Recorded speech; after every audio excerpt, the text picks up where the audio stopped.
bahari kulikojama, sitasimama maovu yakitawala, sitasimama maovu yakitawala.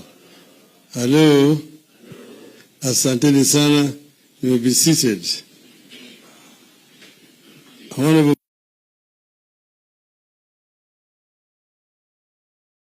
this is now a follow-up to what Martha has already stated. Ruto's hands are all over this violence.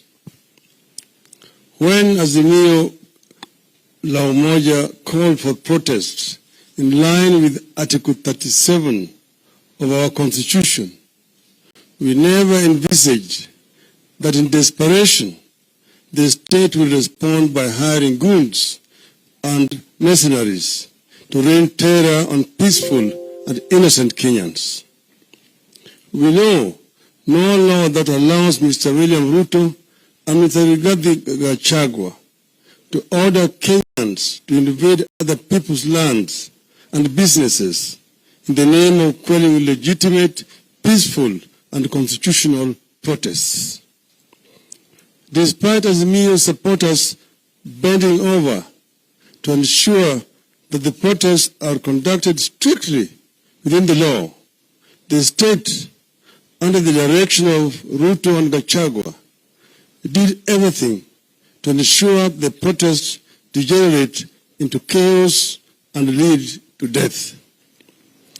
Yesterday, the state unleashed goons on farms way off Nairobi and businesses way off the CBD. In that invasion, trees were uprooted and burned and animals scattered away and slaughtered under the supervision of the state. Business premises were stoned and broken into and properties scattered away. Worse still, lives were lost. People were hacked to death with crude weapons, while others got shot with guns. The last time we witnessed such invasion of farms and companies in this part of the world was when Robert Mugabe claimed to be compensating freedom fighters in Zimbabwe. Mugabe claimed to be compensating freedom, It ended in the total collapse of Zimbabwe's economy. It will not be any different here. In this latest act of desperation by Mr. Ruto and Gachagua, we see a plot that will be extremely disastrous for the country's long-term stability and economy. We see the little hope for Kenya's large-scale farming. We are tearing the heart out of our commercial agriculture. We see little hope for new investments in our economy or expansion of existing ones. We are looking at the beginning of the end of the economy of this country. It is clear that the country is being run by people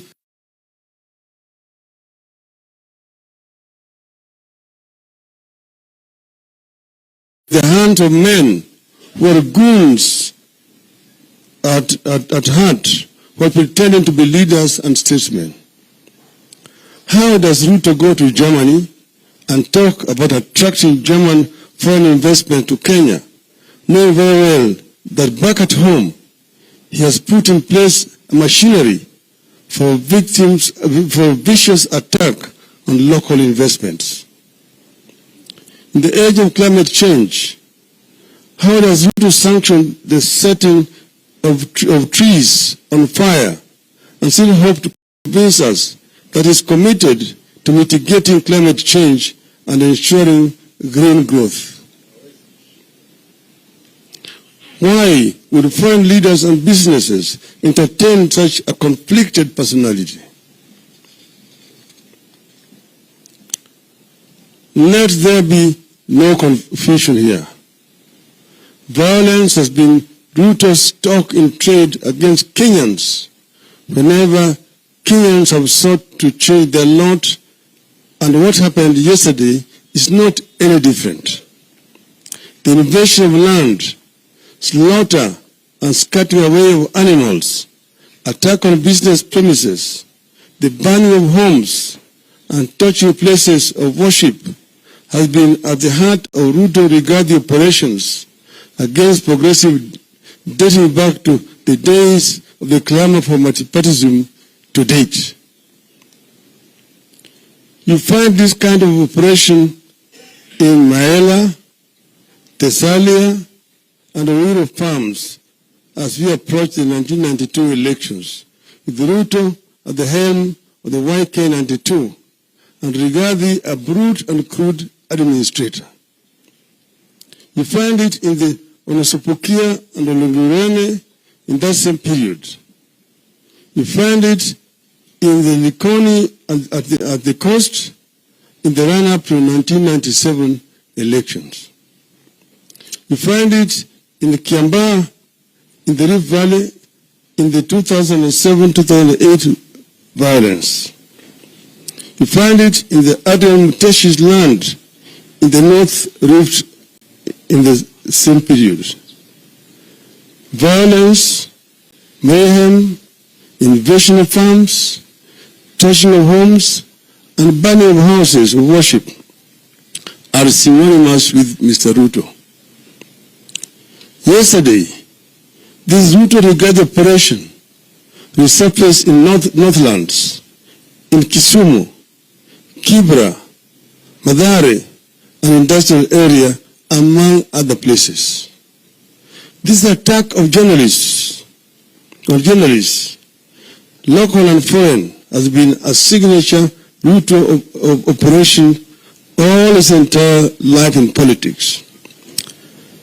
Those who were there then will recall how in 1995, party goons and police beat up the late Dr. Richard Leakey and journalists, including Louis Tambridge of the Daily Telegraph, whose crime was to ask policemen why they were doing nothing when Dr. Leakey was being attacked. Let's make no mistake. Nobody must pretend to be safe. Anyone with any property in any part of the country has every reason to fear. Anyone with a sizable piece of land business must be very afraid. You have every reason to believe that other properties will be invaded in the coming days. William Ruto himself owned vast tracts of land across the country, from Narok, Kajiado, Nairobi, and the coast. Much of that land was illegally acquired. Does his order for invasion of other people's lands amount for the invasion of his own?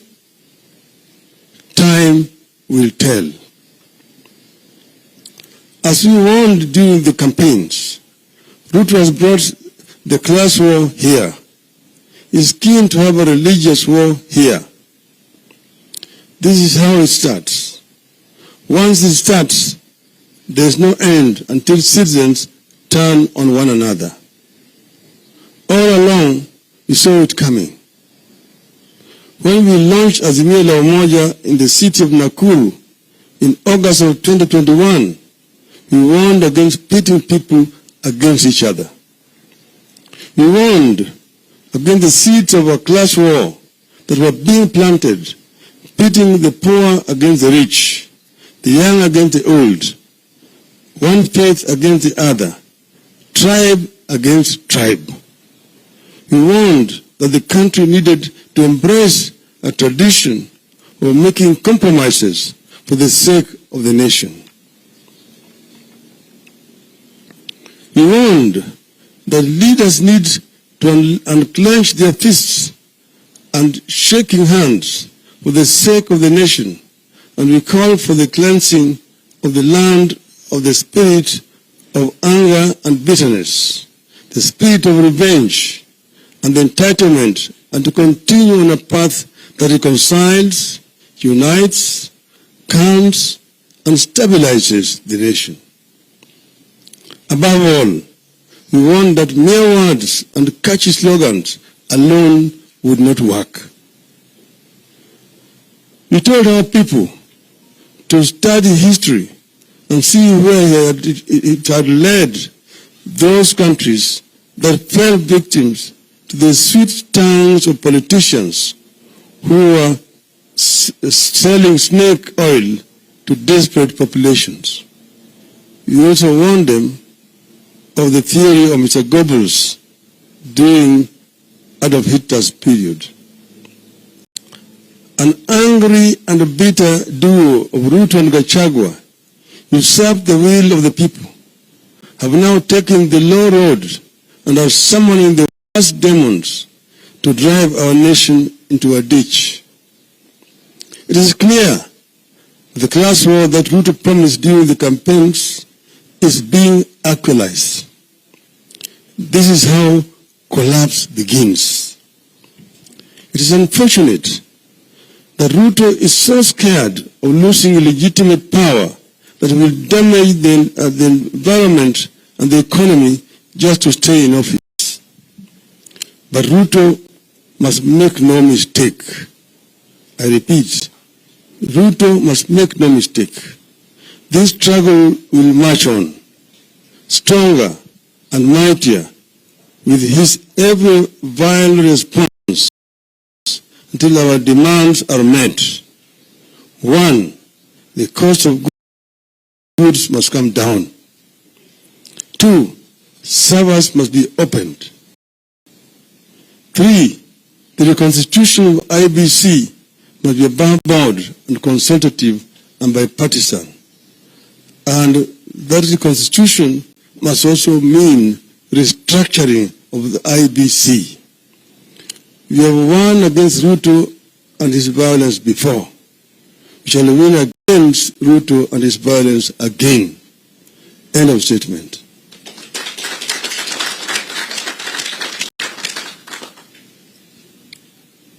Tumesema kwa Kiswahili, kwa muktasari. Leo sisi kama Azimio tumehuzunika na tukio la jana na juzi. Kwanza, wafuasi wa Azimio wengi wameshikwa kiholela na polisi na kuwekwa kwenye seli kuanzia siku ya Jumamosi, Jumapili, hata kabla ya maandamano ya Jumatatu hujafanyika. Wakati hii kuna wengi ya watu wetu ambao tayari wamepewa notisi eti wafike kwa ofisi ya polisi ati kuna mashtaka ambayo inawangoja. Lakini Azimio hajafanya makosa lolote kisheria. Sisi tulipeana notisi kwa polisi kulingana na sheria. Hata tulifanya zaidi ya yale ambayo ilikuwa inatakikana. Manake tuliandika barua kwa Inspector General ya polisi, tukaandika tena kwa mkurugenzi wa polisi wa hapa Nairobi, na kuandika vile vile katika kituo cha polisi hapa Nairobi, na vile vile kule ambayo maandamano yanafanyika kote nchi ya Kenya. Kwa hivyo sisi tumefuata sheria ambayo na vile vile katiba letu ambayo inakubali ya Kenya kufanya maandamano ya kiamani. Lakini askari ndio wamekashifu sheria.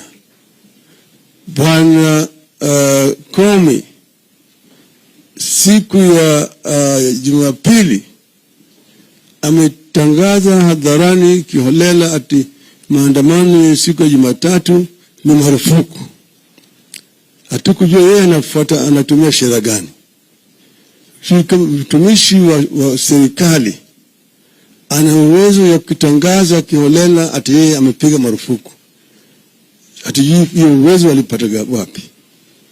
Lakini baada ya kufanya hayo akaweka maaskari kila mahali kuzuia sisi kuingia katikati ya mji.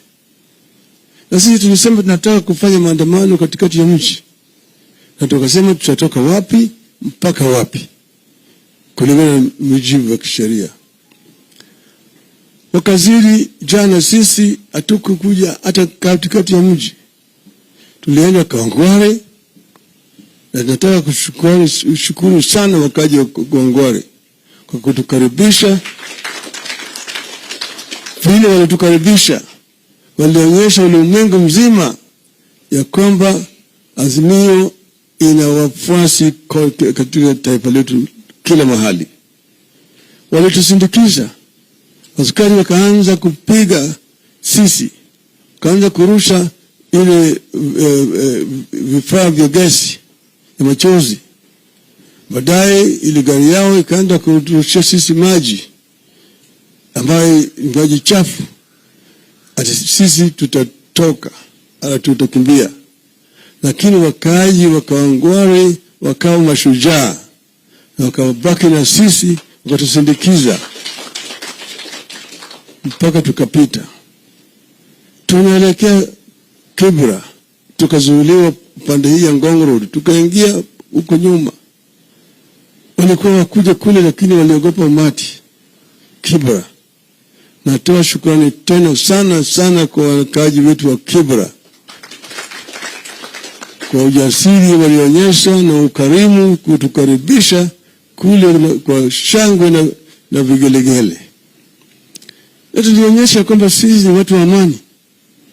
Hatukutusi mtu yote, hatukulaani mtu yote. Sisi tuliongea na wafuasi wetu, tukaonyesha kwamba tunaweza kufanya maandamano ya amani.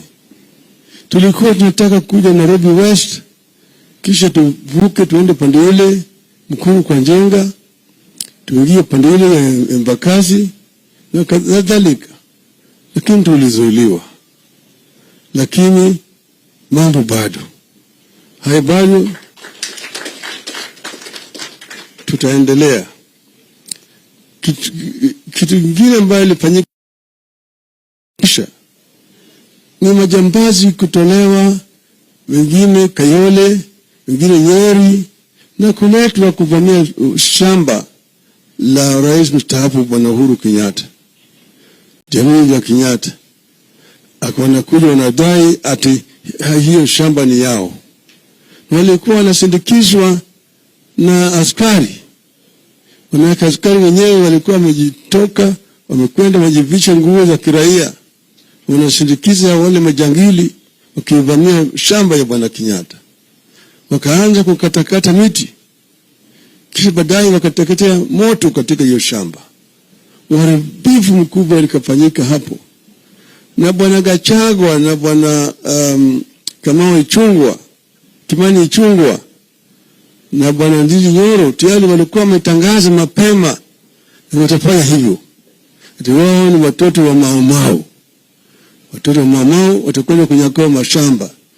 Sijui sheria iko wapi ambayo inaruhusu hata wewe ni mtoto au mjukuu au mtukuu wa Mau wewe kwenda kuvamia shamba ya mtu yote vile unavyotaka. Sheria inalinda mali ya kila Mkenya. Tusipofuata sheria hatutakuwa na taifa katika taifa letu. Sasa Inspector General ya polisi anatoa matusi kusema kwamba hawakujulishwa ati yale yatafanyika. Isitoshe kutoka pale wakatuma wale wengine mpaka kampuni huko industrial area East Africa Spectra Limited. Atakwenda sasa kwenda kuadhibu Raila. Piga kule kwake. Wale watu hawana magas nyungu za gesi waende wajisaidie huko. Wakatupa mawe, wakavunja vioo kule, wakafanya madhara kubwa huko. Lakini Raila alikuwa hayuko huko. Hayo yote inafanyika kwa sababu ya amri ambayo ilitolewa na Bwana Gachagua na wale watu yake na vibaraka vyake, na mimi najua na ushauri na Bwana Ruto. Lakini hata wafanye haya yote, sisi tunasema tutaendelea mbele. Wale vijana wengine ambao walienda wakachukua pesa kwa Bwana Gachagua, walienda Kibra na kuli wanataka kuleta vita ya ukabila na vita ya kidini. Wakaenda pale, wakajaribu kuchoma msikiti, baadaye wakaenda wakachoma kanisa. Hiyo msikiti ilikuwa ichomwe, ileta vita baina ya Wanubi na Wakristo upande hili lingine na Wajaluo. Lakini ile kanisa ambao walichoma, ambayo ya PCA, ni kuleta vita baina ya Wajaluo na Wakikuyu. Kwa vile ambao wanataka ni kuleta vita ya wenyewe kwa wenyewe, ili watu wetu waande kupigana. Na wale vijana walikuwa wametumwa na hiyo kikundi hiyo ya Bwana Gachagua. Juzi mimi nilitoa habari, tulijua tayari ati mpango ilikuwa imepangwa katika boma ya Bwana Gachagua, ati kutakuwa na ambulance ambayo itakuwa hajabeba wagonjwa au vifaa ya kutibu watu, lakini imebeba maaskari. Pale wakuwa ni majambazi, wamejivisha na nguo za askari kuja kufanya mahadhara. Na hii mliona kwenye runinga maaskari wakitoka kwenye ambulance. Tunajua hata manyumba pale, yale njama yote yalikuwa napangwa. Ngine ni nyumba waziri ambaye amestaafu, na mwingine ni waziri ambaye yuko kwa serikali wakati huu. Kwa hivyo sisi tunasema kama Wanaazimio, tutazidi kufuata sheria, tutazidi kudumisha amani, lakini vile vile tunataka wale ambao wanajaribu kutuchochea wakome. Manake sisi hatutasimama mpaka tupate haki yetu. Vile tunataka kukashifu marafiki wetu wa Kenya wa kigeni. Nchi za kigeni wamekaa kimya. Wengi wao wako kwenye kitanda na Bwana Ruto na Bwana Gachagua. Hawezi kuongea. Wanachimama hata wakinaona maovu yakifanyika katika taifa letu. Ni aibu kubwa sana. Tunapenda warafiki wetu wa nje, warafiki wa Kenya, wachukue msimamo katika mambo haya. Sisi tunasema dai letu ni vitu vitatu. Kwanza, tumesema tunataka gharama ya maisha yapunguzwe, irudi chini kwa wananchi wa Kenya. Pili, tumesema kwa sababu ya maneno ambayo yametokea baada ya uamuzi ya mahakama kuu juu ya uchaguzi wa urais wa mwaka jana, nataka nyungu ili ya kuhifadhi matokeo ya uchaguzi, yani sava kwa kimombo, yafunguliwe ili tufanye ukaguzi na watu wastani. Mwisho, ile tume ya uchaguzi ambayo ilisimamia uchaguzi, 3 walistaafu, Chebukati na wenzake. Wale 4 ambao walifutwa kazi na Bwana Ruto, tunataka warejeshe kwa kazi yao. Alafu kuundwa kwa tume mpya, tuwe tunashirikishwa kama Wanaazimio. Vilevile sisi tunataka kuona kama tume ya uchaguzi imebadilishwa. Mara hii hatutaki tu ni halmashauri ya uchaguzi hapa Nairobi watu 7. Tunataka kila county iwe na timu yake ya uchaguzi, ili sisiwe kwamba mambo inafanya hapa Nairobi na nyingine inatoka huko pembeni na inabadilishwa kabla haijatangazwa. Hiyo vile vile ni maneno ambayo tunasema tunataka yafanyike. Kwa hiyo yale yanaitwa kwa kimombo irreducible minimum demands ya Azimio. Kwa hiyo yote mengi namna hiyo nasema shukrani sana kwa nyinyi kupika siku ya leo. Asanteni sana. Kulipa gharama sitasimama.